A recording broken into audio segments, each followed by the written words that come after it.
டிஎம்கேவா, ஏடிஎம்கேவா, டிவிகேவா, என்டிகேவா? டேய், ஒன்னே ஒண்ணு தெரிஞ்சுக்குங்க. குடிக்கிறதுக்கு முதல்ல சுத்தமான தண்ணி இருக்கா நமக்கு? அது தெரியுமா? ஈரோடு பெருந்துறை காட்ட சுத்தி இருக்கிற 10 கிலோமீட்டருக்கு தண்ணி நஞ்சா இருக்குது. யாருமே அதை விவசாயத்துக்கும் பயன்படுத்தாதீங்க, தண்ணி குடிக்கிறதுக்கு தகுதியற்றதுன்னு சொல்லிட்டாங்க. தாய்ப்பால்லயே யுரேனியம் கலந்துருக்குதுன்னு சொல்றாங்க. இதை பத்தி யாருமே பேச மாட்டேங்கிறோம். சரி, 50 கிலோமீட்டருக்கு தண்ணி குடிக்க கூடாது. அப்ப 51வது கிலோமீட்டர், 55வது கிலோமீட்டர்ல தண்ணி குடிக்கலாமான்னா அதுக்கு பதில் கிடையாது.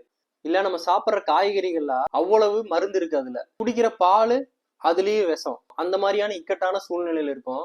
நம்மளுடைய வாழ்வாதாரம் எந்த நிலைமையில இருக்குதுன்னு தெரியுமா? அப்போ உனக்கு வர்ற காய்கறியில பேரெழுதி வருமா, இந்த ஸ்டேட்ல இருந்தா காய்கறி வருதுன்னு? கிடையாது. அந்த காய்கறி தான் நம்மளும் சாப்பிட்றோம், குழந்தை எல்லாத்துக்குமே கொடுக்குறோம். தண்ணியில யுரேனியம் கலந்துருக்குதுன்னு சொல்லி கவர்மெண்டே அந்த தண்ணியை குடிக்காதீங்கன்னு சொல்லுது. என்னன்னா, தனி மனித அரசியல் விமர்சனத்தை விட நம்ம வாழ்றதுக்கே ஒரு அரசியல் பண்ண வேண்டிய சூழ்நிலையில் இருக்கும். நிறைய குழந்தைகளுக்கு பேக்கெட் பால் தான் கொடுக்குறோம். அது ரீசெண்டா இப்பதான் போன மாசம் ஒரு இஷ்யூ வந்துச்சு. பேக்கெட் பால் எல்லாமே நஞ்சு, அந்த ஒரு இஷ்யூ போயிட்டு இருக்கு. நாளைக்கு நமக்கு அப்புறம் வரப்போற தலைமுறைகள், குழந்தைகள், இவங்க எல்லாமே மெடிக்கல் மெடிக்கல் மெடிக்கல்னு மெடிக்கல் இஷ்யூவா தான் போயிட்டு இருக்க போது.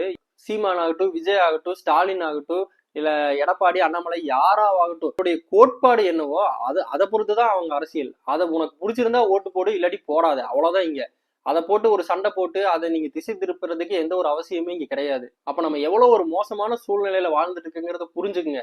தயவு செஞ்சு தனி மனித அரசியல் விமர்சனம் பண்ணாதீங்க. முதல்ல இயற்கை வளங்கள், சாப்பாடு சம்பந்தப்பட்ட அரசியலை கையில் எடுங்க.